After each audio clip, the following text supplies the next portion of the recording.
Bueno, muchas gracias a vosotros por venir y al Johns Hopkins University UPF Public Policy Center por la invitación. La verdad es que es un auténtico placer poder volver aquí, a esta sala, a presentar estos temas y en muy buena compañía con compañeros pues, con quienes he compartido mucho trabajo y bueno, mucha crítica social, ¿no? Vamos a hablar un poco, o sea, la sesión de hoy tiene como título el derecho a la vivienda en Barcelona en interrogativos, ¿no? O sea, es una cuestión pues, que queremos poner en primer plano, que creo que además cobra una determinada urgencia, teniendo en cuenta el cambio del consistorio, el cambio que ha habido en el campo electoral y las decisiones que se tienen que tomar, ¿no? Acerca de qué continuidad se quiere dar algunas de las políticas en este ámbito y en qué dirección se quiere tirar, ¿no? A qué se quiere dar continuidad y a qué no.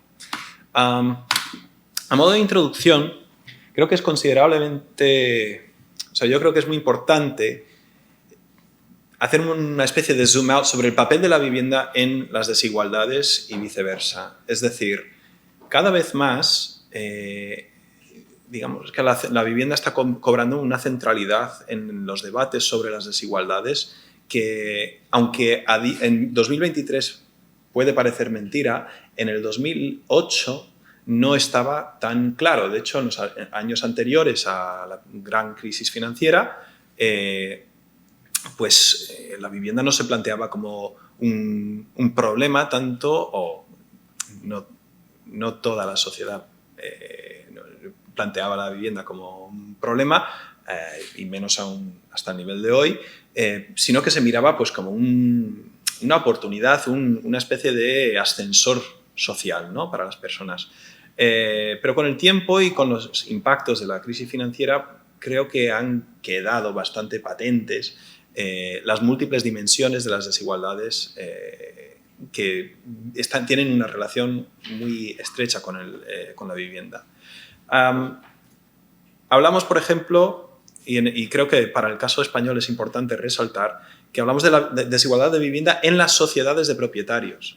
En las sociedades de propietarios quiere decir que estamos hablando de países donde la vivienda en propiedad es, digamos, el principal modo de estabilización y acceso de las trayectorias residenciales. España en esto lleva mucho tiempo destacando y veremos por qué. Pero lo que hemos visto es que los procesos de mercantilización y financiarización desencadenados en las últimas décadas han tenido un especial impacto en este tipo de sociedades precisamente por esta relación entre la vivienda, la propiedad y la financiarización, que es uno de los temas de investigación de un proyecto europeo que me gustaría nombrar en todo esto, que es en el que participo, que es Property and Democratic Citizenship. Es un proyecto de la European Research Council donde abordamos esta relación entre las relaciones de propiedad, la vivienda y las experiencias de ciudadanía. Podemos pensar en múltiples dimensiones de desigualdad, pero en esta presentación nos vamos a centrar en 4 principales, ¿no? Las desigualdades sociales, las económicas, las políticas, las desigualdades en salud. Las desigualdades sociales empiezan por la misma relación de propiedad, que en las encuestas y en los datos oficiales se suele reflejar a través de esta variable del régimen de tenencia, ¿no? Si uno es propietario o inquilino, o algo entre medio, ¿no? A principios del último siglo, a finales del último siglo y a principios de este, hubo una gran promesa de democratización de la propiedad, expandiendo el acceso a la vivienda en propiedad, no solo en España, sino en Estados Unidos y otros muchos países del norte. Pero en España se construyó vivienda y se accedió a través de hipotecas con especial gusto. Hasta el punto que la vivienda en propiedad representó un 84-85% de los hogares en España en el momento más alto, digamos, de la burbuja inmobiliaria, allá por el 2007. Ya entonces había movilización y denuncia de la situación de vivienda por parte de los inquilinos, pero la situación de los inquilinos en ese momento no se comentaba tanto. Otro eje de desigualdades sociales es la edad. ¿no? Cada vez aparece más literatura que habla de generation rent, ¿no? Que es la generación, sobre todo posterior, digamos, o cuyas trayectorias residenciales, ocupacionales, etcétera, realmente vienen totalmente marcadas por el contexto de crisis y tras la gran crisis financiera. El argumento de Generation Rent prácticamente es que hay cada vez más un rango de edades, unas varias generaciones que difícilmente tendrán acceso a la vivienda en propiedad por una serie de decisiones en cuanto a la concesión de créditos hipotecarios que se han tomado precisamente con vista a, o sea, como resultado de las conductas y las prácticas anteriores a la crisis. Otro eje de desigualdades es la etnicidad o la raza. También hay que resaltar aquí el origen migratorio, que la relación entre migración y vivienda también es un tema central. Por una parte vemos evidentemente tasas disminuidas de propiedad de vivienda debido al estatus socioeconómico, pero también vemos cierta actividad depredadora en la concesión de hipotecas, especialmente concentrada en poblaciones racializadas o incluso migrantes. Ejemplos pueden ser, por ejemplo, el tema, el objeto del libro de Keeanga-Yamahtta Taylor, Race for Profit, que explica cómo en los años posteriores a 1930 en Estados Unidos los mercados, o sea, la concesión de hipotecas y el intento de crear una nueva clase de propietarios negra en Estados Unidos dio lugar a muchas prácticas explotadoras y fraudulentas en muchos casos, etc. En España tenemos el ejemplo más reciente de los llamados avales cruzados en la concesión de hipotecas entre 2004 y 2008. Los avales cruzados era básicamente que las personas migradas, principalmente personas latinoamericanas, tenían que firmar, los bancos se lo pedían, cuando les daban una concesión del 125% del valor del inmueble, les decían que, bueno, pues que tenían que firmar como avalistas en la hipoteca de una familia, o sea, de una persona que no conocían y viceversa para tener acceso a eso, ¿no? Esto generó un problema importante. Más allá de esto tenemos pues estigmatización, discriminación, explotación al mercado de alquiler y muchas prácticas crediticias, como digo, abusivas. Y luego está un eje de género que evidentemente pues, tiene su reflejo en la desigualdad en ratios de propiedad y de riqueza patrimonial inmobiliaria en las mujeres, además de, insisto, de actividades discriminatorias en el mercado de alquiler y mucho más. En cuanto a las desigualdades económicas, aunque la vivienda es el activo más distribuido igualitariamente entre la población, si se quiere pensar de esta manera, ¿no? Si el 75% a día de hoy, tras varios cambios, de los hogares en España tienen una vivienda en propiedad,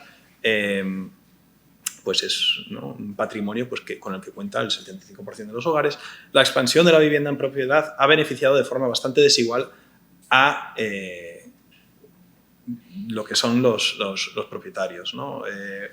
Ha contribuido de algún modo a la inflación de precios inmobiliarios, ha generado hasta cierto punto una distinción entre housing haves y housing have-nots, ¿no? O sea, que se convierte en un eje de desigualdad en sí, la relación de propiedad y el patrimonio, y estas diferencias intergeneracionales que irán apareciendo además a medida que se consolida esta generation rent, ¿no? También decir que en los últimos 10 años las hipótesis de Thomas Piketty han ganado cierto caché por su elegante fórmula de R es mayor a G, ¿no? Esta idea de que el aumento del valor del patrimonio, o sea, la tasa de crecimiento del patrimonio siempre es superior a la tasa de crecimiento de los ingresos, ingresos por trabajo, quiero decir, ¿no?, de los salarios. Y que esto, evidentemente, conlleva que el capitalismo siempre tiende a la desigualdad vía la acumulación de patrimonio. Pero un think tank relativamente conservador, digamos, neoliberal, Brookings Institution, tuvo un hallazgo muy interesante de Matthew Ronley, donde dice, sí, Piketty tiene razón, pero hay un problema con esto, que es que el 80% de ese efecto del que está hablando es enteramente atribuible a un tipo de patrimonio que es la vivienda y el suelo, ¿no? El terreno que se tiene. Las demás mercancías no tienen el mismo patrón de depreciación, etcétera, como puede tener una vivienda, ¿no? La vivienda también es un eje de desigualdades políticas. La propiedad de vivienda está vinculada a una mayor actividad política y cívica, mayor participación en elecciones, mayor participación en asociaciones de vecinos, en movilizaciones, típicamente, en los últimos años. Y esta participación no es neutral, porque por otra parte los propietarios de viviendas son más propensos a dar apoyo a partidos conservadores y a políticas antirredistributivas. Lo cual, ¿no?, también conlleva que puede generar mayores desigualdades sociales y económicas, porque bueno, tiene mayor capacidad de voto. En diferentes países, pues los impuestos que se pagan, ¿no?, el IBI, pues condiciona, por ejemplo, en Estados Unidos, la calidad de las escuelas en el barrio, etcétera, etcétera, ¿no? Hay numerosas desigualdades políticas surgidas de las desigualdades económicas. Y por último, las desigualdades en salud. La propiedad de vivienda ha estado tradicionalmente ligada con un mejor estado de salud, hasta el punto de que se considera la propiedad como una especie de health tenure, ¿no? Es decir,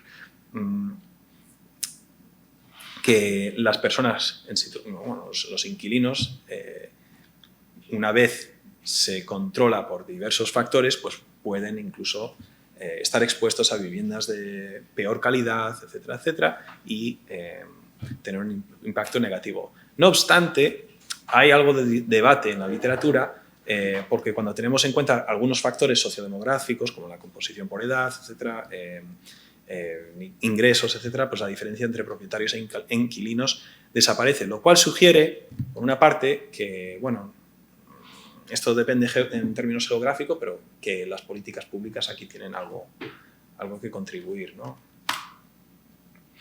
En el informe indagamos un poco más en esto, pero si nos centramos en el caso español, ha habido, o sea, esta idea de la sociedad, de país de propietarios, no fue una cosa así natural que surgió de la nada, sino que fue una decisión marcadamente política. No existe informe sobre vivienda o trabajo sobre vivienda emitido en los últimos años en España que no pueda hacer referencia a la famosa cita de Arreses, el primer ministro de Vivienda de España y del régimen franquista, de que queremos un país de propietarios y no de proletarios. ¿Por qué? Porque los inquilinos en esa época eran muchos, se concentraban en núcleos urbanos, donde se generaba más empleo que parque de vivienda, había mucha autoconstrucción. ¿Y cuál es el problema de los inquilinos?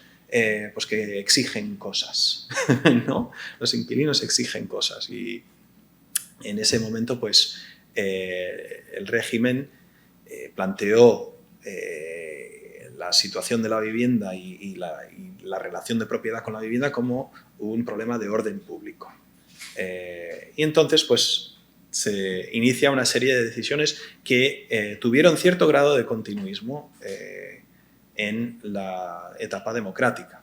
O sea, ya a partir de la declaración de Arrese, pues se da el llamado milagro español y hay ciertos elementos de eso que se deciden muy conscientemente mantener con varios cambios, entre ellas el Real Decreto Ley 2 de 1985, conocido también como la Ley Boyer,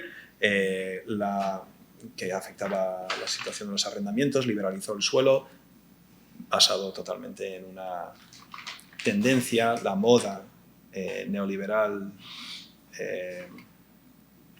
de Reagan y Thatcher, ¿no?, thatcheriana, pues se indagó bastante en esta dirección. Y luego no hay que quitar tampoco la importancia de la generación del mercado único europeo, la creciente financiarización que eso conllevaba, etcétera, etcétera. Entonces, ya con este fondo paso a a Josep María para hablar un poco de cómo hemos tratado este caso, estas cuestiones en el caso de Barcelona.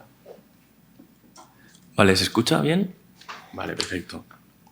Sí, centrando un poco más en Barcelona, el objetivo general del informe es estudiar cómo la política de vivienda de Barcelona ha impactado o de alguna manera ha podido influenciar el contexto general habitacional de la ciudad. Para ello, nuestro análisis en relación a las desigualdades en vivienda que se han producido en la ciudad tiene dos fases bien diferenciadas. Una primera fase que va a ser un análisis del principal programa municipal de vivienda, que es el Plan Municipal por el Derecho a la Vivienda de 2016 en 2025, que aunque está fechado en 2016, fue aprobado por el Pleno Municipal de Barcelona en el año 2017, en enero de 2017. En este análisis, o mejor dicho, descripción, ya que por cuestiones de tiempo no podemos aquí explicar todo lo que explica el plan, ya que es como un documento de 70-80 páginas con unos anexos enormes, destacaremos los principales temas y las medidas destacadas que propone el Gobierno municipal. A continuación, con el objetivo que explicamos de poder ver el impacto, la influencia, realizaremos un análisis cuantitativo a partir de datos que tenemos de la encuesta metropolitana de condiciones de vida de Barcelona, que es una encuesta específica a partir de la encuesta de condiciones de vida española, si no me equivoco, que se amplió con una mayor muestra sobre la región metropolitana de Barcelona. De esta encuesta extraeremos ciertas variables clave, pero también utilizaremos otro tipo de fuentes, como por ejemplo para la tasa de desahucios utilizaremos datos del Consejo General del Poder Judicial, que extrae a partir del INE, y para precio de vivienda también utilizaremos otros datos que ya iremos explicando. En el análisis cuantitativo hemos definido 4 áreas concretas. La primera, obviamente, es el de la ciudad de Barcelona, el ámbito de la ciudad de Barcelona. La segunda área es la región metropolitana de Barcelona, que compone las comarcas del Baix Llobregat, el Barcelonès, el Maresme, el Vallès Occidental y el Vallès Oriental. Como tercera región, incluimos el área metropolitana de Barcelona. Aquí hablamos específicamente de la entidad administrativa, pero sin la ciudad de Barcelona, ya que si no se solaparían. Y la cuarta área lo hemos llamado resto de la región metropolitana, que es la diferencia entre el área metropolitana y la región, es decir, todas estas comarcas que he ido mencionando.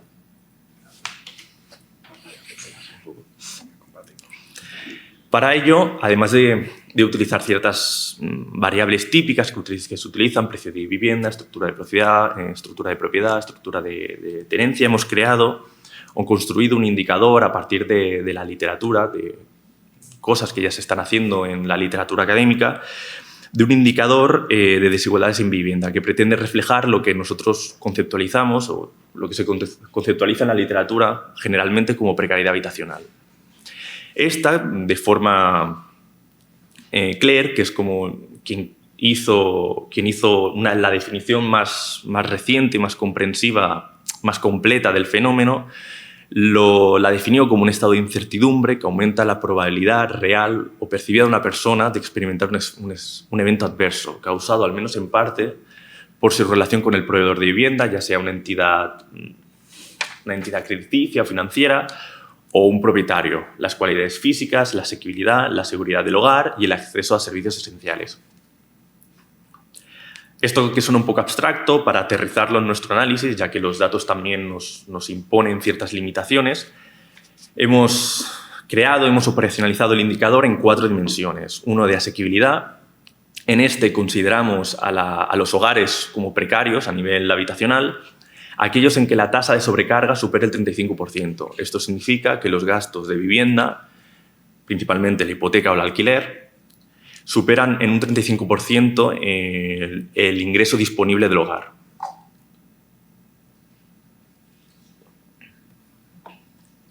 En términos de seguridad, incluimos como precarios aquellos hogares en los que haya retrasos en el pago de la hipoteca o el alquiler durante los 12 meses previos, lo que puede llevar probablemente a casos de lanzamiento hipotecario o desahucio por la lau. La tercera dimensión es calidad de vivienda. Consideramos aquí que haya más de una ausencia en las condiciones básicas de vivienda. Estas son pues, condiciones de hacinamiento, de pobreza energética, de humedades o no tener lavabo. Y por último, incluimos una dimensión contextual de condiciones del vecindario, donde haya más de 2 condiciones de problemas en el vecindario. Esta dimensión es una dimensión autopercibida de los encuestados, en los que se tratan problemas de percepción subjetiva de ruido, contaminación o delincuencia. El resultado final del índice de precariedad habitacional es una escala de 0 a 4, donde el cumplimiento de cada una de estas dimensiones añade un grado a la escala. Si os parece, también un inciso sobre el desarrollo, antes de proceder a los resultados, un inciso sobre el desarrollo del indicador de precariedad habitacional, es que la concepción original de Clare utiliza hasta cierto punto la misma base de datos que hemos utilizado nosotros. ¿Qué ocurre? La encuesta metropolitana de condiciones de vida de Barcelona, que se inserta en la encuesta de condiciones de vida de España, que a su vez forma parte de las encuestas de condiciones de vida europeas, tenían un módulo de vivienda en el 2012, que entró en un alto nivel de detalle sobre estas dimensiones. El reto para nosotros es que a partir del 2012 varios de esos indicadores no existen, entonces, o sea, no se recogen en la encuesta. Entonces nosotros hemos traducido las dimensiones disponibles en todas las encuestas para llegar a una aproximación que dé unos resultados comparables, ¿no? En ese sentido es una adaptación de este modelo. En cuanto al plan por el derecho a la vivienda, aquí hay que empezar por una cuestión de enfoque. Y esto lo abordamos también en el informe. El enfoque de Barcelona en materia de vivienda, el hecho de que hablemos del derecho a la vivienda ya es de por sí un punto de partida muy diferente a lo que había antes. Antes era el plan de vivienda de Barcelona, o sea, no había mucho más. Se trata como un producto, ¿no? Un objeto de producción y ya está. En este cambio, de lo que se habla es de garantizar la función social de la vivienda y de avanzar en la construcción de un servicio público en este ámbito que esté a la altura de las mejores prácticas de otras ciudades europeas. Es decir, España, que no lo hemos mencionado en la introducción, pero España tiene muchas características que son peculiares en su régimen de vivienda que hasta cierto punto están compartidos por otros países del sur de Europa, pero la característica principal que nos une a todos en el sur de Europa es la relativa ausencia de vivienda social. Y el creciente papel de la vivienda en alquiler a precio de mercado y la dependencia del mercado para distribuir, digamos, la vivienda en alquiler. Hasta el punto que algunas investigadoras, Montserrat Pareja Eastaway, por ejemplo, habla de que el mercado privado en España ha tenido que cumplir la función de lo que en otros países sería la vivienda social, ¿no? Es decir, distribuir vivienda entre personas que no pueden acceder a la vivienda en propiedad, ¿no? Vale, pues con este enfoque ya orientado no hacia la construcción de la vivienda o mantener la calidad del entorno construido o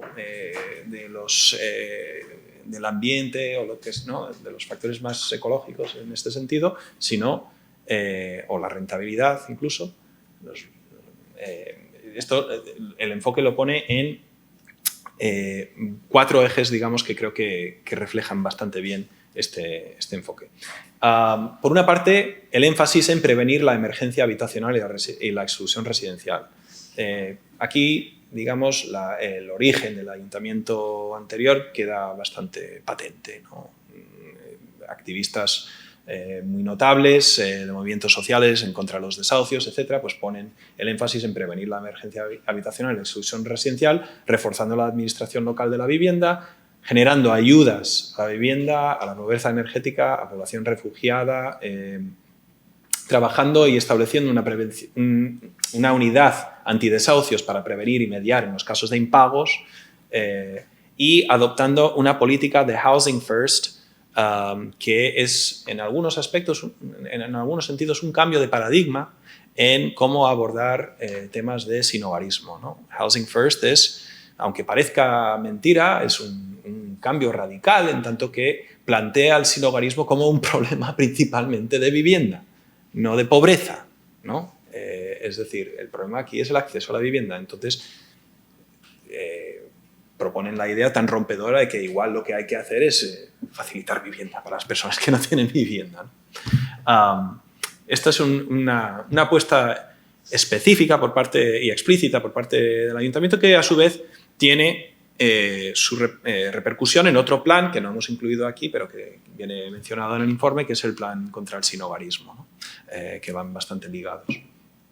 Por otra parte, garantizar el buen uso de la vivienda, es decir, detectar la presencia de viviendas vacías,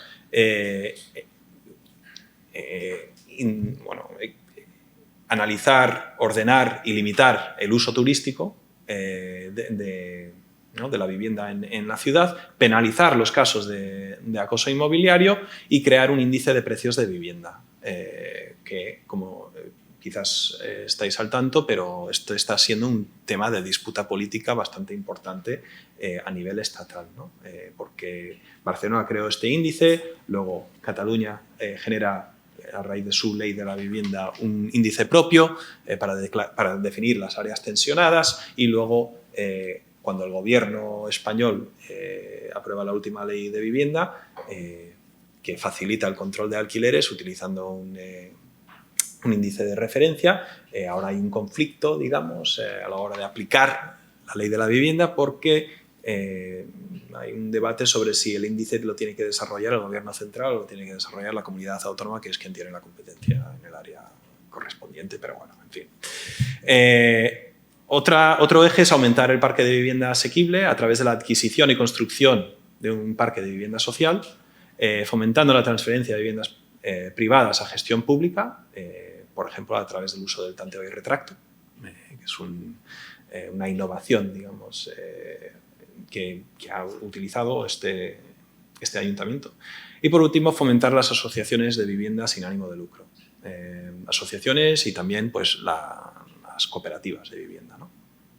Por último, mantener, rehabilitar y mejorar el parque de vivienda existente, ampliando el conocimiento sobre las condiciones del parque habitacional y fomentando la política de rehabilitación de vivienda a través de más financiación, más intervención pública, etc. Esto en los últimos años viene especialmente marcado por la existencia de fondos Next Generation, fondos europeos y la centralidad de la rehabilitación de la vivienda en la estrategia de rehabilitación de la Renovation Rate de la Unión Europea, ¿no? En cuanto a los resultados, a grosso modo, podemos decir que, a ver, nosotros con la encuesta metropolitana de condiciones de vida nos limitamos a una ventana de tiempo relativamente pequeña. Los cambios en los regímenes de vivienda son muy lentos, ¿no? Muy lentos. Pero estamos en un periodo de transformación.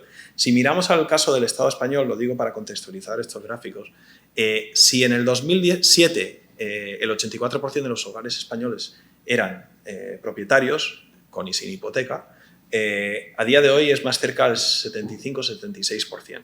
¿Vale? Esto es un cambio muy drástico en la composición del sistema de vivienda, que nos hace preguntar dónde están yendo ese 7% ¿no? de hogares que ya, digamos, no son propietarios, ¿no? O sea, la respuesta rápida es al mercado privado de alquiler, porque mientras que ha bajado el porcentaje de hogares propietarias, digamos, ha crecido de manera notable el porcentaje de hogares inquilinos. Esto tiene su reflejo en Barcelona, que si eliminamos el paréntesis, digamos, del 2020, donde hubo una congelación, ¿no? de ese churn, ¿no? esa actividad en el mercado de vivienda, pues iba, como vemos aquí en la ciudad de Barcelona, aumentando paulatinamente. Ya está muy por encima de la media. En el 2017 el porcentaje de hogares inquilinos, o sea, que supera el 27%, pero se sube hasta el 34% en un periodo tan solo de 3 años, ¿no? Es una presión sobre un parque de vivienda existente considerable, ¿no? En términos de demanda. Sin embargo, vemos que esta dinámica se traduce también a escala metropolitana. Es decir, también hay una subida notable, sobre todo entre el 2017 y el 2018, en el porcentaje de hogares en régimen de alquiler en el resto del área metropolitana y una subida notable también en el resto de la región metropolitana. Todo esto a costa, en general, de la vivienda en propiedad. A su vez, vemos que sí que ha habido un ligero aumento de hogares que son hogares inquilinos a precio reducido, que es la categoría que se utiliza en la encuesta metropolitana para denominar básicamente la vivienda social. A todo esto nos deberíamos preguntar, bueno, la pregunta política por excelencia, ¿no? ¿De quién es? O sea, ¿de quién es este parque de alquiler que está, y este mercado de alquiler que está aumentando tanto, ¿no? Habréis escuchado, quizás, si estáis muy atentos al debate público sobre la vivienda, habéis escuchado este dato de que no, el 95% de los propietarios en España son pequeños propietarios, ¿no? Bueno, es un dato que suena muy bien, pero una vez que lo aterrizas, dices, mira, la pregunta no es realmente esa. La pregunta es, ¿qué porcentaje del parque de vivienda está en manos de, ¿no? Bueno, pues familias que igual han heredado un piso o dos, ¿no? O, ¿no? La famosa abuela María que complementa su pensión con tu alquiler. Aquí el Observatorio Metropolitano de Vivienda de Barcelona hizo un análisis, tenemos algunos datos más recientes incluso de este, pero era un análisis de la estructura de propiedad del mercado de alquiler en Barcelona. Y lo que vinieron a decir es que un 47% de las viviendas en Barcelona es poseído por propietarios que poseen entre 1 y 2 viviendas. Eso es cierto, pero no llega ni a la mitad. Más de la mitad está en manos de personas que tienen 3 a 5. Y en la definición ahora mismo, según la ley de vivienda de grandes propietarios, es más de 5. ¿Más de 10 o más de 5? ¿Perdón? En Cataluña más de 5 y creo que... Sí, vale. En Cataluña es más de 5 y creo que efectivamente, con la ley de vivienda nueva es más de 10. Entonces, si miramos, un 32% de las viviendas en Barcelona está poseída por propietarios de 10 o más viviendas, ¿no? Aquí también hay que decir que hay una distinción también entre, digamos, propietarios particulares y, digamos, personas jurídicas, ¿no? Como titulares de estas viviendas, que, bueno, podemos abordar esto quizás en la discusión. Si quieres hacer la foto, pues, pero bueno, queda registrado. A todo esto, ¿qué ha pasado con el precio medio de compraventa de la vivienda? Bueno, vemos que la tendencia es... Aquí, en este gráfico, creo que lo que es relevante son dos cosas. Por una parte, los movimientos son relativamente lentos a partir del 2017 y se ralentizan bastante a partir del 2019, con una ligera subida, una ligera tendencia hacia la convergencia con los precios de compraventa de vivienda de segunda mano de la ciudad de Barcelona en el resto del área metropolitana sin Barcelona y también por parte del resto de la región metropolitana. Esto, hay que decir, coincide con varios factores, pero uno de los cuales que creo que cabe mencionar es un cambio relativamente importante en las zonas del transporte público.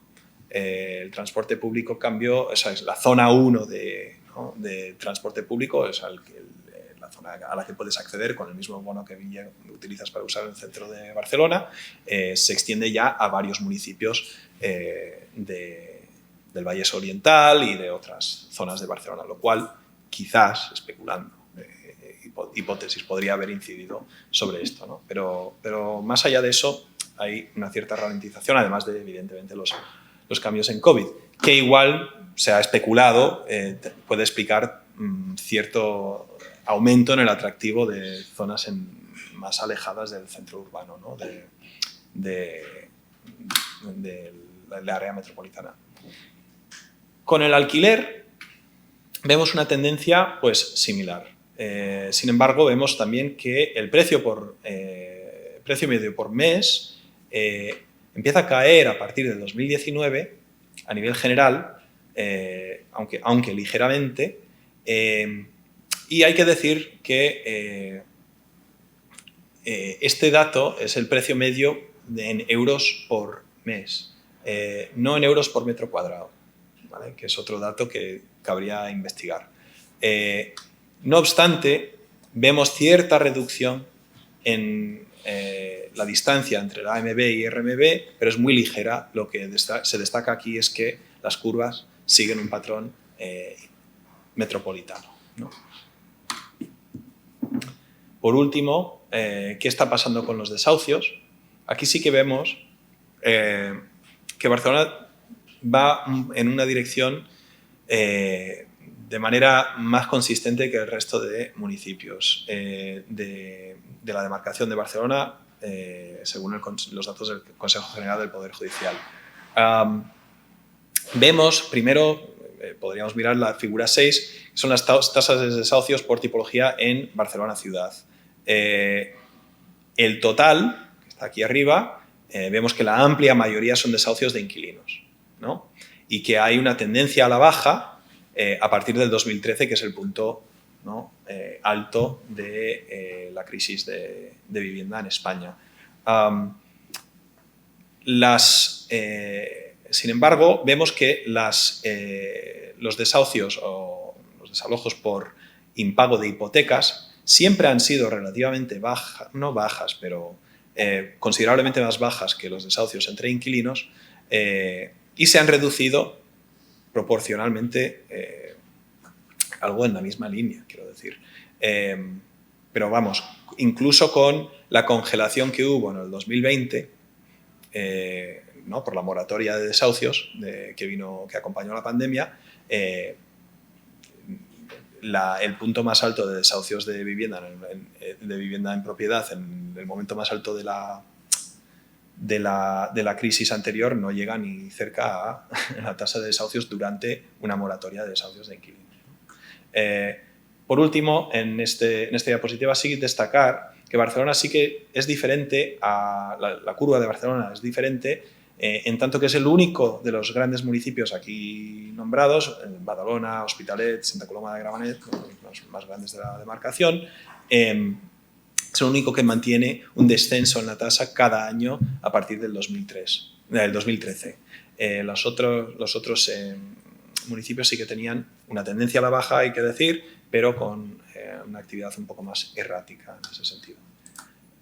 Bueno, sin más, pues pasamos al plato fuerte, que lo lleve Josep.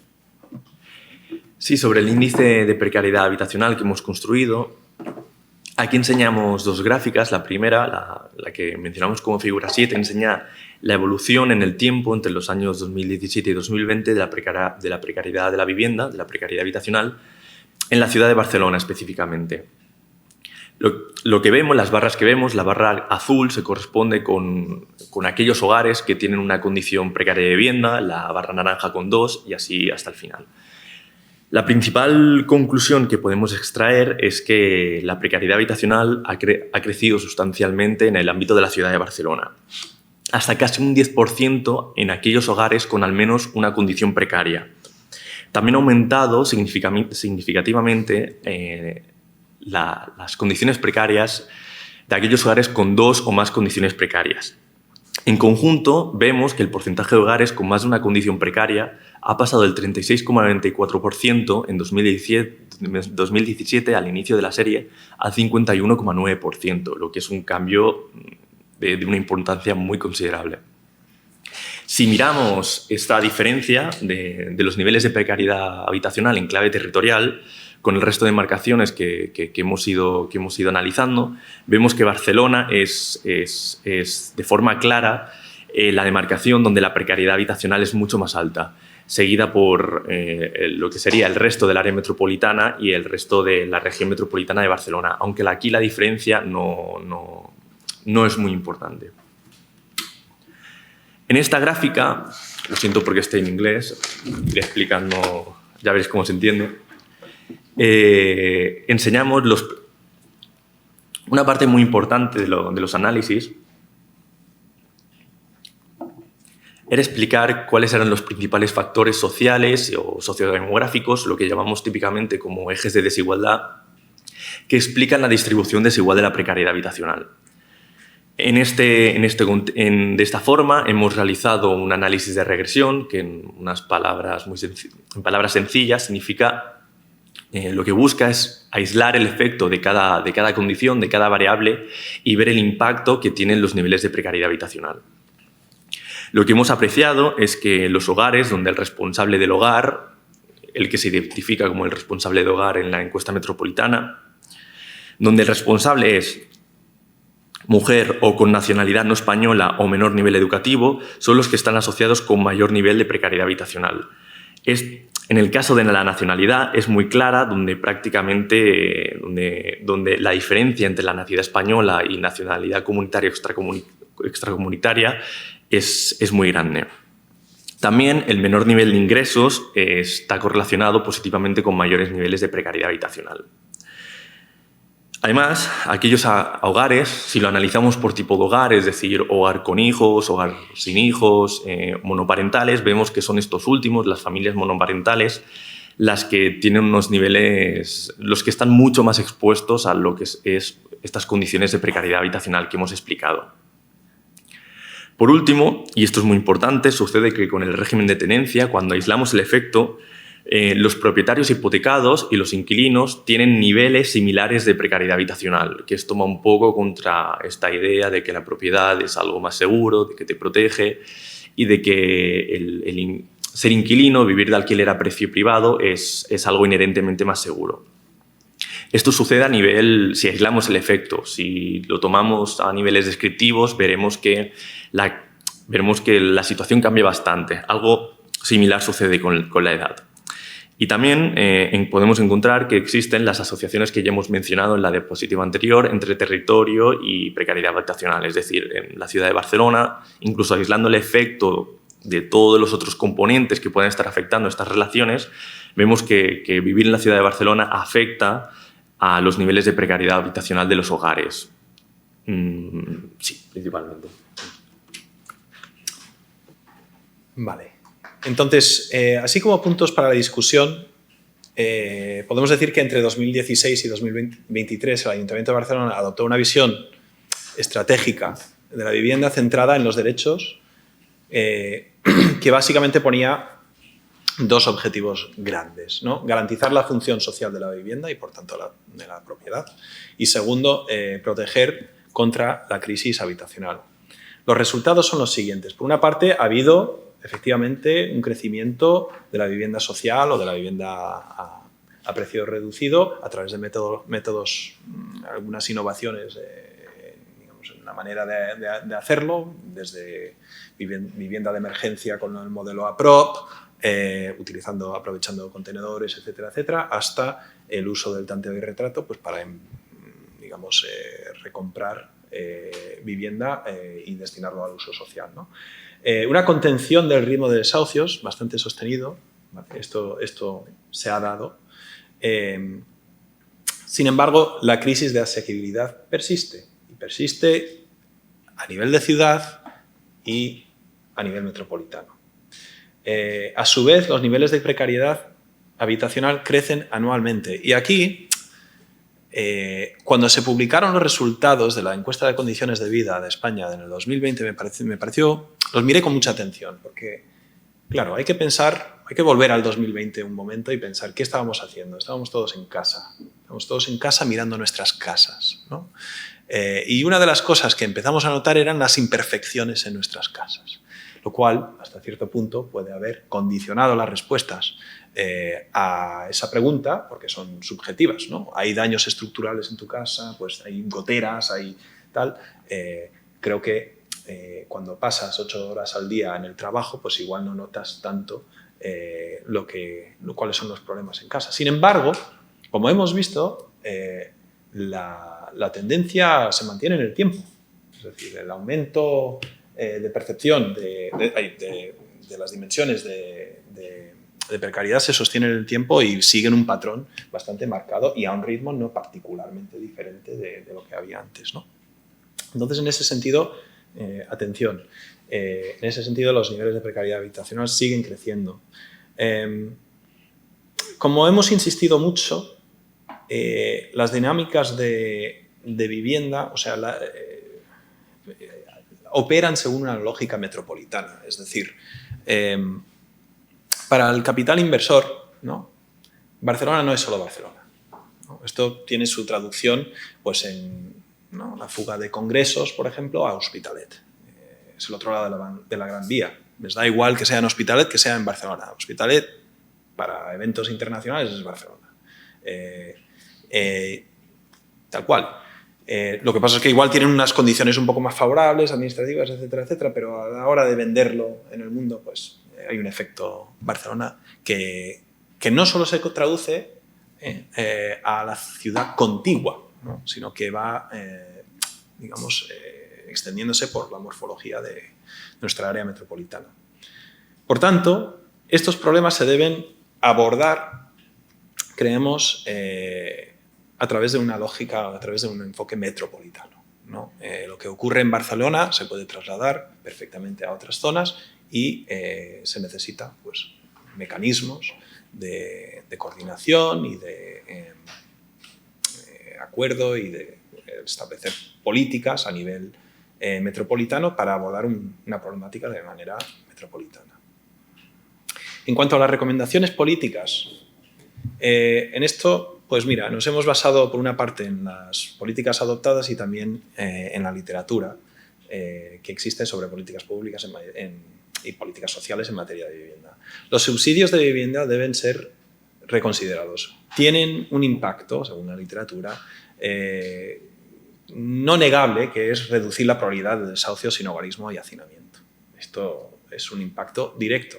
Sin embargo, pueden tener, a nivel agregado, algunos efectos contraproducentes, ¿no? Las ayudas al alquiler no dejan de ser ayudas al casero, ¿no? Es decir, es garantizar que eso llega a esas manos, sobre todo cuando se le ponen condicionantes, ¿no?, concretos. Por otra parte, los incentivos fiscales a favor de la vivienda en propiedad deben ser limitados o eliminados. La propiedad de vivienda contiene potenciales riesgos para los hogares que pueden asumir deudas que eventualmente no pueden pagar. Lo estamos viendo ahora con los cambios en las hipotecas variables, ¿no? Hipoteca variable es un término que pensaba que no volvería a camelar a nadie después del 2008 y, sin embargo, volvemos a estar en esta situación por miradas cortoplacistas y ausencia de escrúpulos en el sector inmobiliario y falta de voluntad política para abordar esta cuestión. Estos incentivos fiscales operan al margen de estas concesiones hipotecarias, etcétera, etcétera, ¿no? O sea, o no al margen, pero son otro área.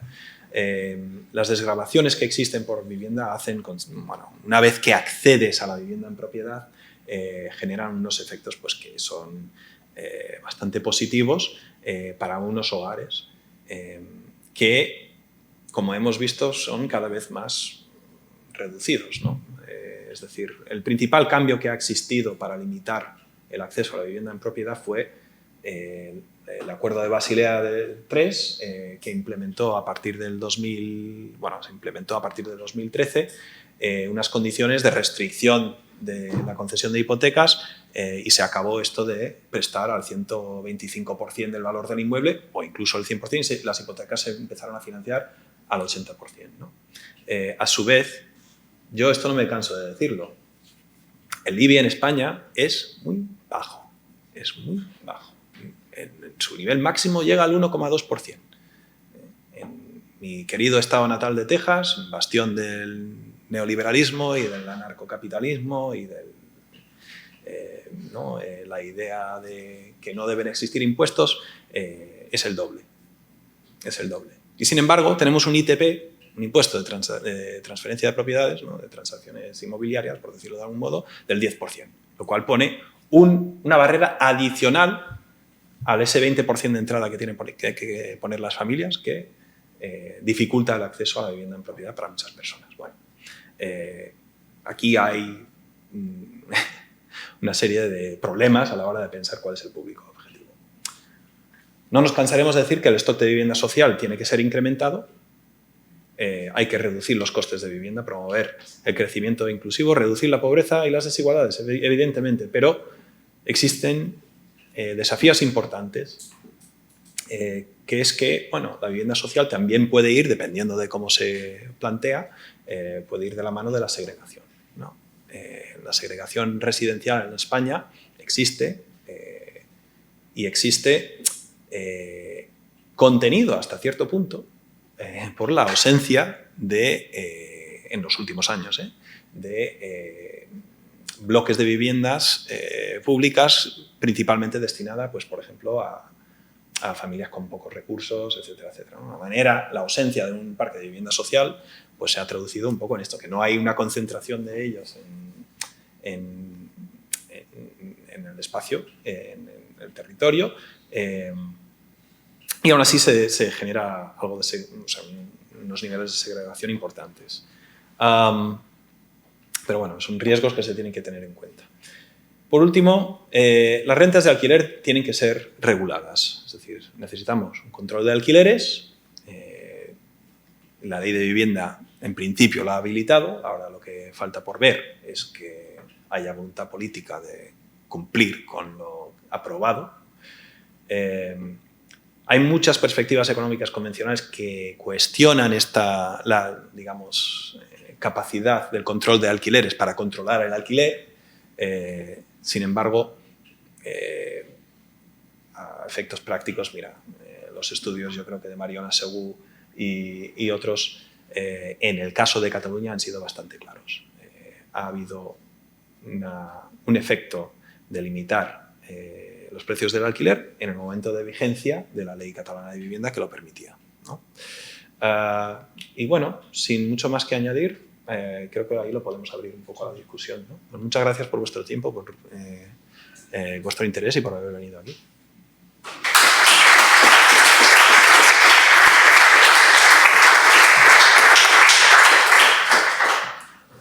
Muchas gracias a los dos por las presentaciones. Bueno, ahora abrimos el turno de preguntas. No sé si alguien tiene comentarios, pensamientos, preguntas, reflexiones para no solo para los ponentes, pero también para el público y, bueno, sí, lo que surja.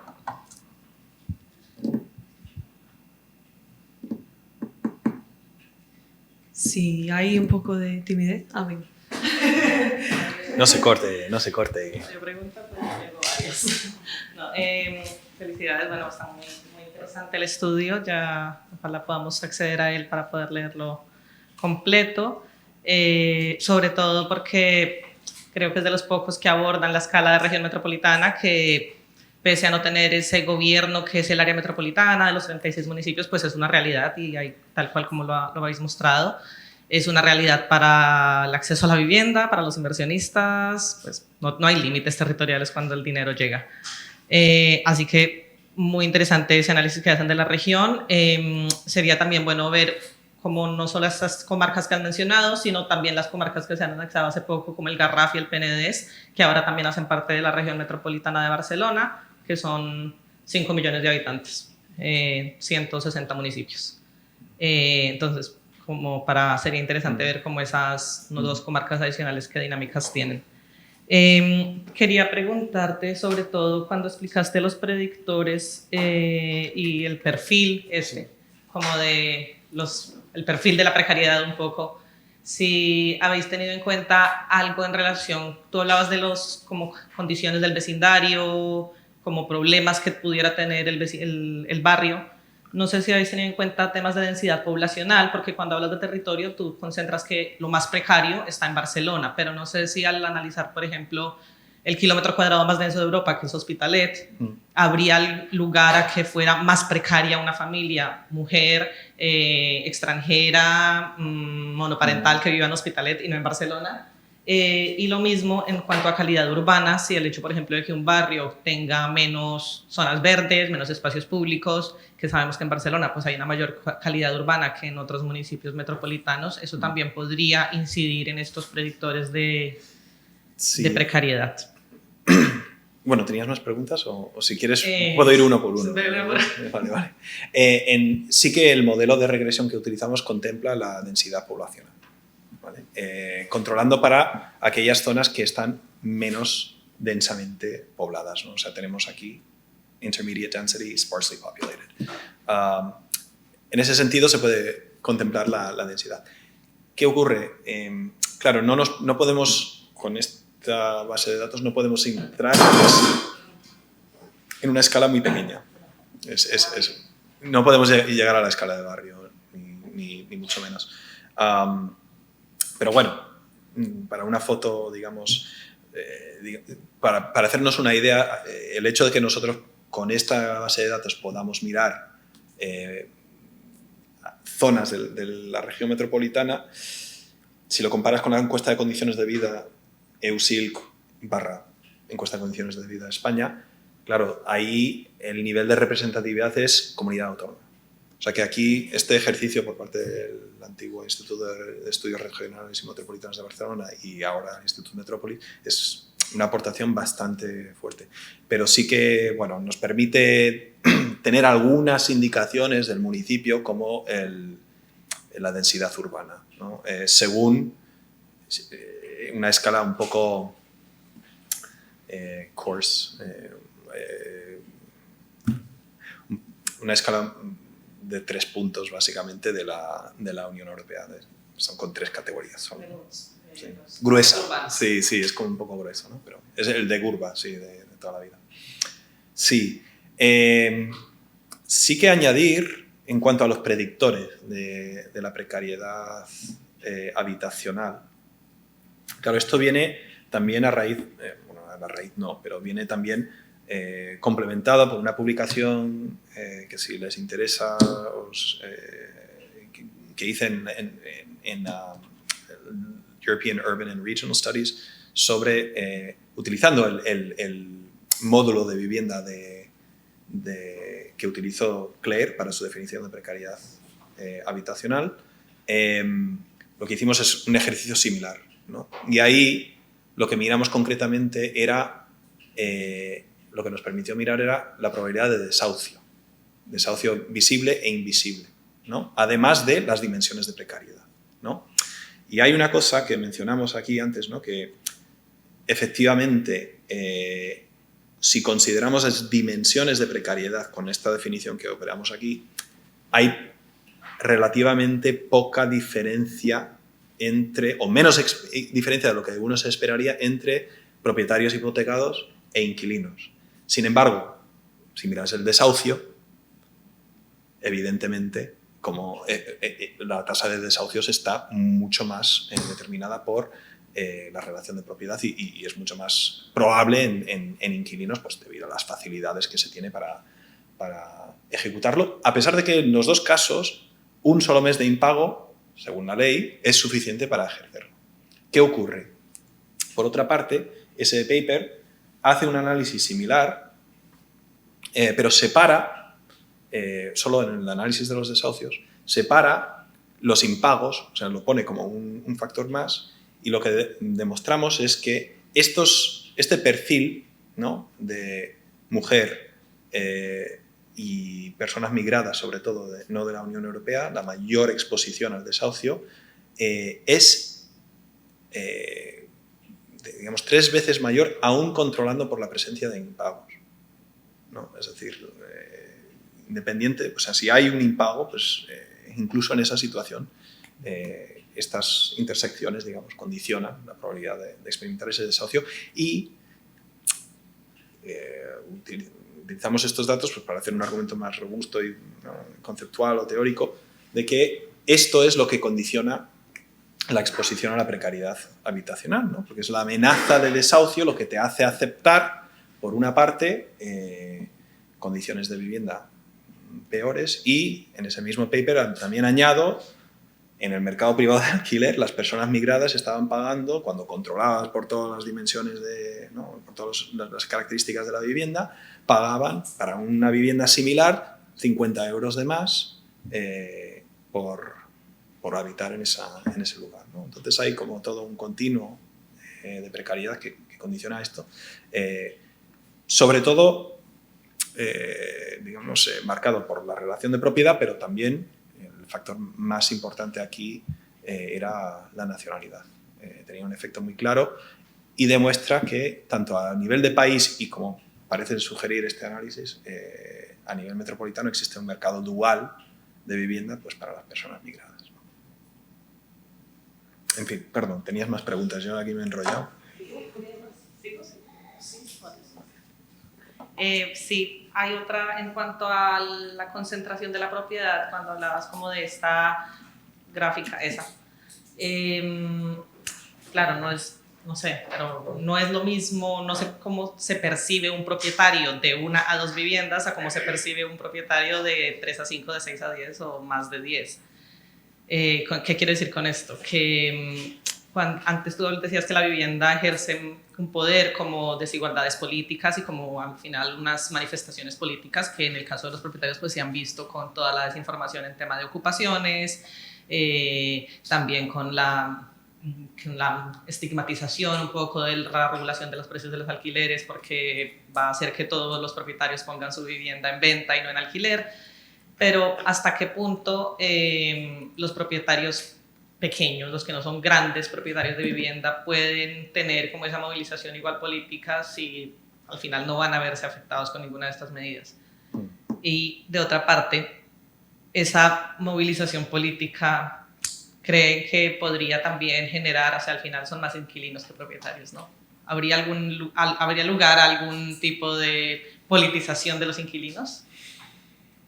Bueno, creo que en los últimos años hemos visto una politización fuerte de los inquilinos a través de los sindicatos de inquilinos, ¿no? Que han tenido un papel importante, han, digamos, adoptado una serie de un repertorio de acción colectiva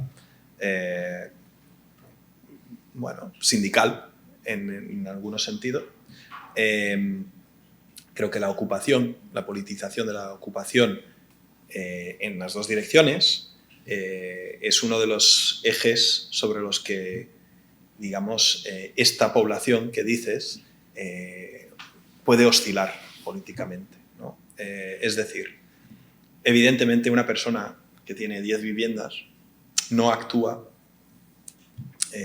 o no actuará según exactamente la misma racionalidad económica que una persona que tiene 1 o 2 viviendas, pues por una cuestión de economías de escala, ¿no? Es decir, lo que puede percibir, incluso, quiero decir, tener una vivienda en alquiler también contiene un elemento de riesgo, ¿no? Puede suponer muchos gastos, por lo que decía antes, los inquilinos exigen cosas, ¿no? Y si se socializa la idea de que tienen ese derecho perfectamente, pues igual alquilar 1 o 2 pisos no es tan rentable. Y es una pregunta que a mí me interesa muchísimo, ¿no? Es ¿cuánto ganan?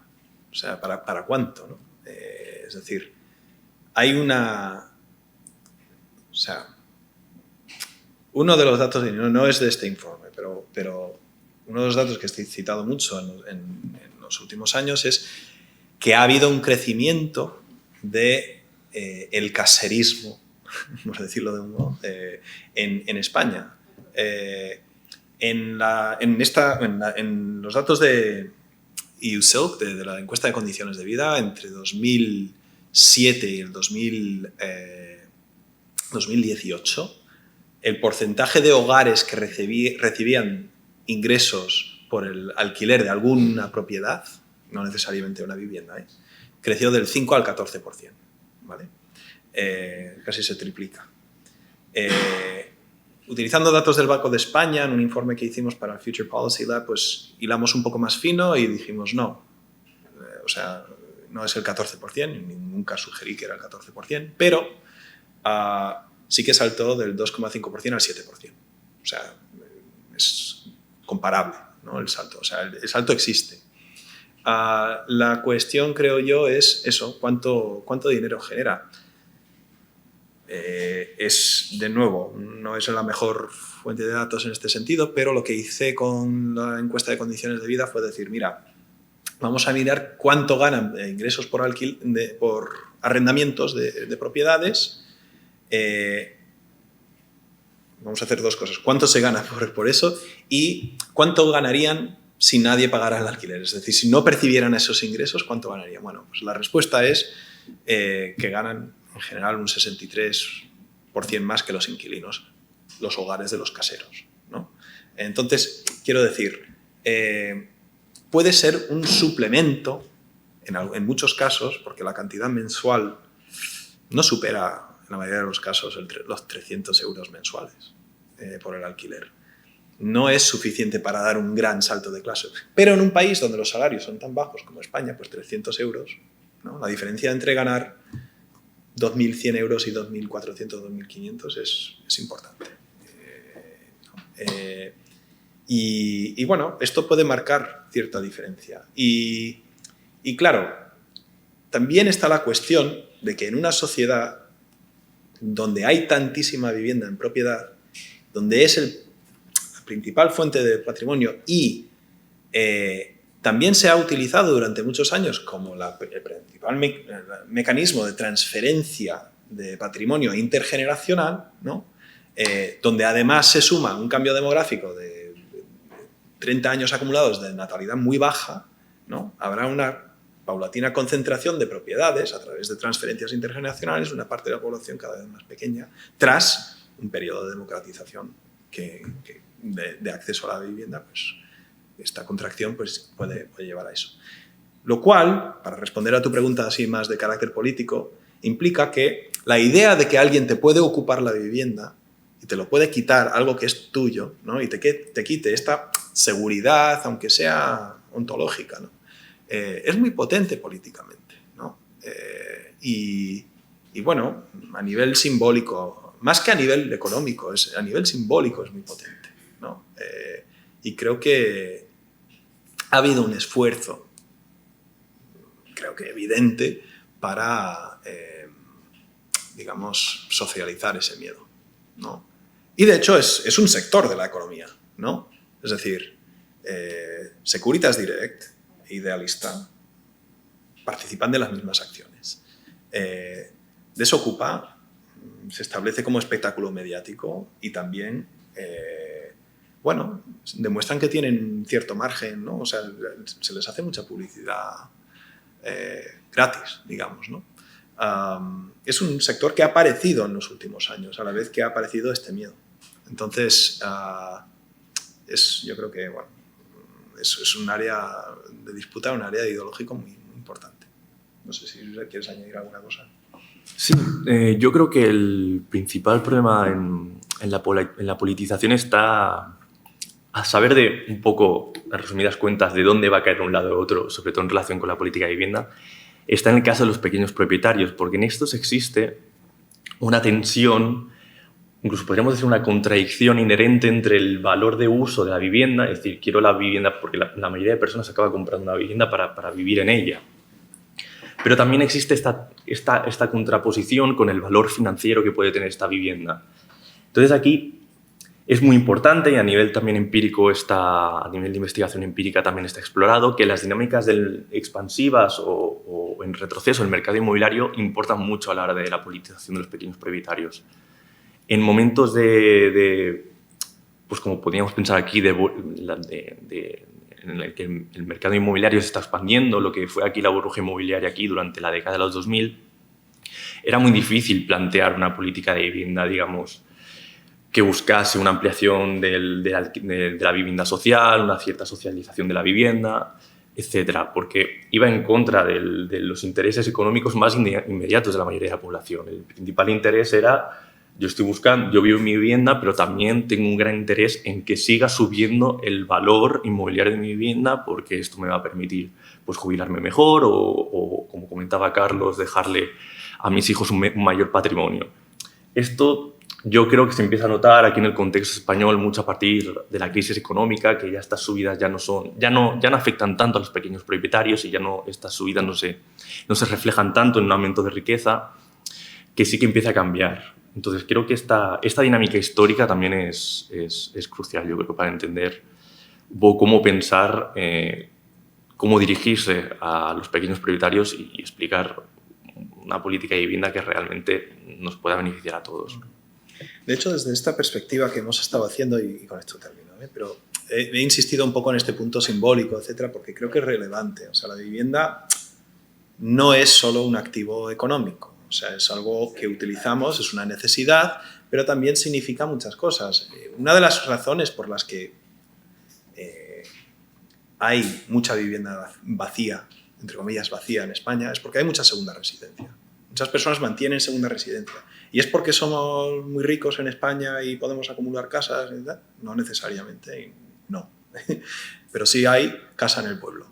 Entonces, tenemos un país que ha tenido unas trayectorias de migración rural-urbana muy pronunciadas, históricas, relativamente recientes, y hay un cierto valor sentimental que se da a eso, ¿no? Y eso, entonces, cuando ves muchos datos sobre vivienda vacía en España, pues es importante este tema, ¿no? Evidentemente, pero pensemos de qué estamos hablando exactamente, ¿no? Muchas gracias. Tengo 2 preguntas aquí y después Julián. Vale, 3.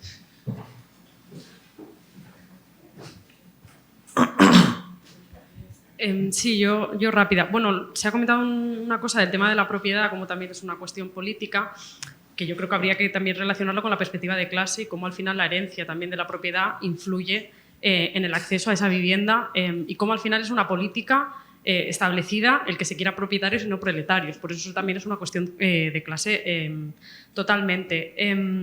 Lo que sí, por ejemplo, querría saber a nivel de los factores esos que estabais comentando de la accesibilidad y la seguridad, también lo habéis comentado, el tema este de la percepción un poco del entorno, tanto en el sentido del ruido, de la delincuencia. Aquí, por ejemplo, en Barcelona ha influenciado mucho como algo tan subjetivo como puede ser el tema de las ocupaciones que afectan, que es un porcentaje ínfimo, como la gente se lo ha tomado como una forma de casi uno de los principales preocupaciones a nivel pública casi y social, o cómo incluso Barcelona se ha puesto en el mapa como si fuera una de las ciudades más peligrosas y de delincuencia, cuando gente que vive incluso en Barcelona dice, bueno, pues es que a mí no me han apuñalado todavía. Entonces, ¿cómo al final eso puede afectar dentro de los estudios una variable tan subjetiva y tan permeable a los poderes mediáticos y que está al final íntimamente ligada a lo que digan los medios de comunicación de lo que nosotros asumimos como peligro o no para hacer la política de vivienda? Y luego una cosa que no me ha quedado clara de las conclusiones, el tema de las viviendas sociales, esa como contrapartida que podría llegar a una segregación, no lo he acabado de entender, pues no, por si lo podríais un poco desarrollar. Ya está. Sí.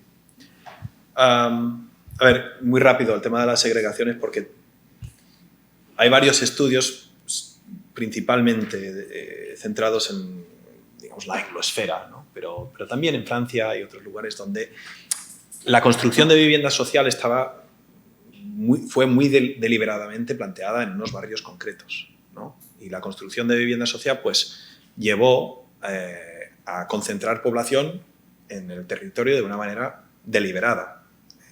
Y eso es una forma de segregación, ¿no? O sea, de hecho, y el efecto, digamos, a largo plazo ha sido pues, de persistencia de estas dinámicas. En Estados Unidos está claro con HUD Housing que bueno, pues que se ha conducido ha ido ligado a procesos de segregación residencial. O sea, el uso deliberado de determinados territorios para construir vivienda social o delimitar o denominar algunos bloques como bloques de vivienda social. En España, claro, hubo una política, en esto no hemos entrado mucho a la hora de explicarlo, pero hubo una apuesta en España por la construcción de vivienda pública muy fuerte. Es decir, España, del continente europeo, creo, si no recuerdo, o por lo menos de la Unión Europea, es de los países que más parque de vivienda construida con fondos públicos tiene. ¿Pero qué ocurre? Que se optó por el modelo de la vivienda de protección oficial que se privatizó. Es decir, se dio permiso, ¿no? Se permitió con esa vivienda pública construida con fondos públicos venderlo, ¿no? Y poseerlo y tenerlo en propiedad pues, posteriormente, lo cual lo quita, ¿no? de ese circuito, ¿no? Del circuito de vivienda en alquiler, ¿no? O sea, no es un modelo de alquiler social, ¿no? Lo cual pues, implica, pues, por ejemplo, que grandes bloques que sí se generaron en zonas donde prevalecía, bueno, en las periferias urbanas, ¿no? Pues hoy en día son viviendas en propiedad y por tanto no, o sea, están sujetas a las mismas dinámicas que el resto del mercado de compraventa, ¿no? Entonces no hay ese aislamiento, digamos, de la vivienda social que existe en otros países, ¿no? Eso por una parte. En cuanto al uso de métricas subjetivas, estoy de acuerdo en que efectivamente el nivel de seguridad en un barrio está más correlacionado con los titulares en prensa y etcétera, que no en la tasa de victimización. De hecho, son independientes. La misma encuesta de victimización de Barcelona, que sí que entra a nivel de barrio, pues te puede decir, ¿no? O sea, la percepción de seguridad en un barrio no está necesariamente relacionada con la tasa de criminalidad. Existen barrios, por ejemplo, como el Raval, donde vale, hay una cierta percepción de criminalidad, que puede ir o de delitos o delincuencia, que son más o menos correspondientes a la tasa que puede haber, a pesar de que son hurtos pequeños o lo que sea. Pero luego, por ejemplo, hay percepción de inseguridad en barrios como Nou Barris, donde la tasa de victimización es más bien baja. O barrios como l'Eixample, donde la percepción de seguridad es alta, pero la victimización es relativamente alta. Es decir, tiene más que ver con estas dimensiones. Pero es que no es la única variable que utilizamos para esas dimensiones. Usamos otros factores, quejas de ruido, quejas de contaminación, quejas de... otras más, ruido, contaminación... Y delincuencia eran las principales, sí. Sí, son subjetivas, pero es que son los indicadores que tenemos. O sea, tampoco podemos hacer mucho más para captar esa dimensión. En el módulo ad hoc sí que hay indicadores algo más objetivos. La proximidad a servicios públicos, de hecho, ¿no? Transporte público, esto queda, pero no están en la encuesta anual que se hace con esta base de datos. Sí que sustituimos, en el indicador original de Claire, había otra dimensión subjetiva que era la carga financiera de la vivienda, ¿no? La crítica que hice fue, vale, ya, pero es que si preguntas a las personas en España y si miras la tasa de resultados y clasificas como precaria las personas que sienten que el pago de la vivienda, ¿no? Los pagos relacionados con la vivienda son una carga muy fuerte, a heavy burden, pues son el 75% de los hogares y tenemos un indicador que no nos vale mucho, ¿no? Entonces nosotros lo sustituimos por cuánto estás pagando por mes y si está por encima del límite que se establece, ¿no? Entonces en ese sentido hemos hecho lo que hemos podido con los datos que tenemos, ¿no? Pero ahí un poco se ha tenido que quedar. Vale, solo para decir que son las 7 y pico. Uy. Empezamos como 10 minutos tarde, así que si os parece vamos, no sé, como 5 o 10 minutos más. Hay 2 preguntas y las respuestas pueden ser sucintas. Me callo. Estaría muy bien. Vale. Bueno, no, felicitarlos y tal vez es más una reflexión que me hago y es, digamos, cruzar toda esta problemática en relación con el turismo, ¿cierto? Que no sé, digamos, si lo han puesto, digamos, ahí en el estudio por lo siguiente, pues obviamente uno escucha y lee noticias donde se dice que es más rentable alquilar apartamentos de lujo, ¿cierto? Es decir, o sea, invertir en un apartamento, remodelarlo, y es más rentable alquilarlo por temporadas cortas que tener un inquilino por 1 o 10 años, ¿cierto? O sea, digamos que esa visión obviamente de mercantilización, y eso pues está jalonado pues por el turismo, cuando se proyecta Barcelona como una ciudad de servicios, de eventos, de ferias, ¿cierto? De alguna manera incentiva ese alquiler de lujo y de no poder, digamos, utilizar, digamos, esa vivienda pues para su destino. Entonces no sé si eso existen datos, si hay, digamos, ahí se cruza, porque detrás de eso, pues digamos, detrás de ese alquiler de lujo hay toda una industria, ¿cierto? Porque cuando allí se refleja que son más de propietarios que tienen más de 10 viviendas, pues no es la persona natural que conocemos, sino que son fondos de inversión, ¿cierto? Que están, digamos, cruzados con el sector financiero.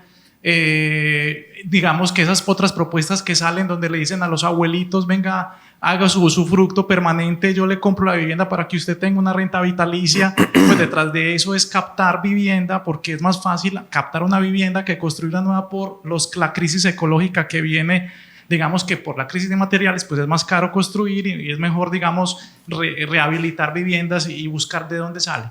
Entonces, no sé, un poco como esa misma dinámica del turismo, pues era más como la reflexión pues, que quería como plantear. Vamos a la última pregunta.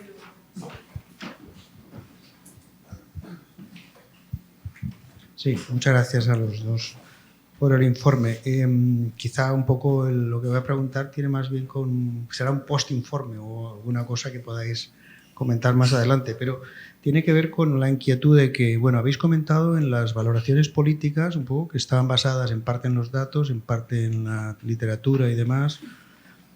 Hay un tema que, claro, es muy preocupante desde el punto de vista de la política, ¿no? De las políticas. Tiene que ver en parte creo que con la pregunta que decía Julián, porque habéis dado el paso de intentar entender, como si bien se decía, el tema del área metropolitana. Pero claro, el problema aquí es que tenemos el área metropolitana, tenemos las políticas nacionales, tenemos las cuestiones supranacionales, internacionales, en parte con estas tendencias. Entonces, claro, es un poco como un estudio de caso realmente interesantísimo por la paradoja de Barcelona, que de hecho hemos comentado, ¿no?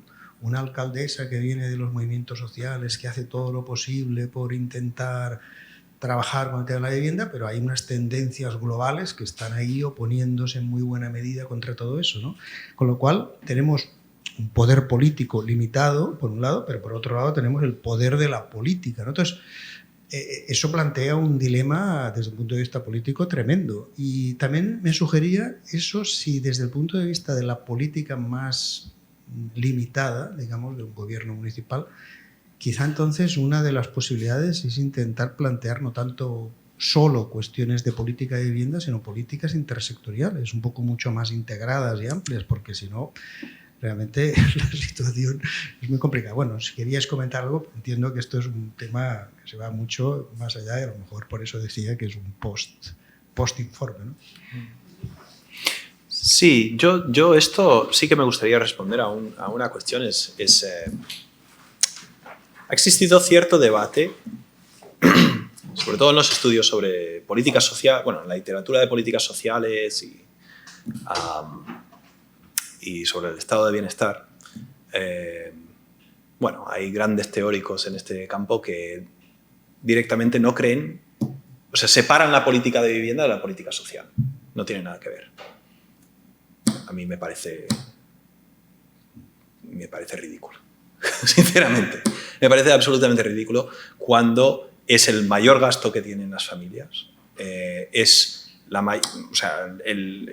mayor fuente de patrimonio que tienen las familias, es un gran eje de desigualdad. Yo creo que la lección, si hay una que se puede extraer de este informe y de los últimos años, si has estado prestando un mínimo de atención a lo que ocurre en el mundo social, es que la vivienda está en el centro de las políticas sociales. Y no hay política posible. De hecho, eso es lo rompedor de las políticas de Housing First. Por eso lo planteo como un cambio de paradigma. Es decir, la idea de Housing First no es, bueno, ¿cómo ayudas a las personas sin hogar? Pues les das un hogar. No. Es más profundo, tiene algo más que eso.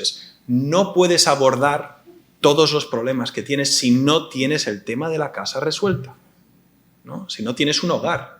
Porque es a partir de ahí que tienes que trabajar, ¿no? Es decir, que tienes que poner tus cosas en orden, ¿no? Pero sin un techo, todo esto viene, o sea, lo que estamos hablando aquí es la mercantilización de una necesidad. En esa... me gusta hacer igual te gusta esto, Joan, una comparación con la salud. Lo digo como...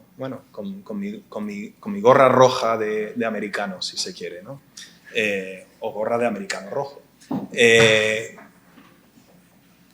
hablemos de la vivienda y hablemos de la salud. ¿Qué pasa cuando mercantilizas la salud? Pues que puedes cobrar lo que quieras. Puedes cobrar $15.000 mensuales para un tratamiento de cáncer. ¿Por qué? Pues porque ¿dónde lo vas a sacar si no? ¿No? Pues lo mismo con una vivienda. Es una necesidad. Es una necesidad. Y si no le pones límite, puedes apretar lo que quieras. Lo que quieras. Con que los salarios vayan más o menos a la par y lo permitan, pues ya puedes apretar todo lo que quieras porque la gente necesita una casa. No. Y Housing First es rompedor en este sentido porque dice, no, la multitud de problemas a los que se afrontan las personas sin hogar, que son muchas, son todas, no se pueden empezar a dar respuesta sin tener una vivienda antes. Por tanto, yo creo que las políticas sociales deben ir orientadas, por una parte, a la desmercantilización, decommodification, de la vivienda.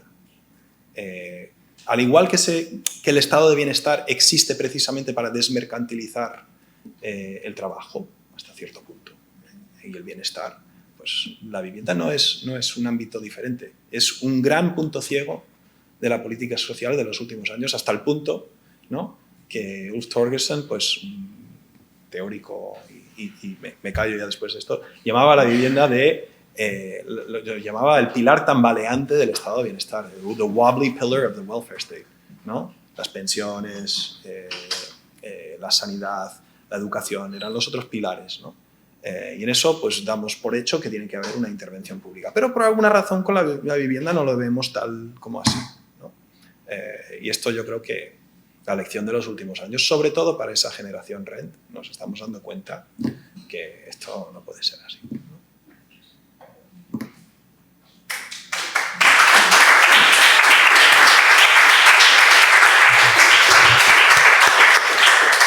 Bueno, muchísimas gracias a José María y a Carlos. Súper interesante y yo también tengo un montón de preguntas, pero bueno, ya se acaba el tiempo. Muchas gracias a todos por venir y participar. Y bueno, seguid atentos para las siguientes actividades que hacemos. Gracias.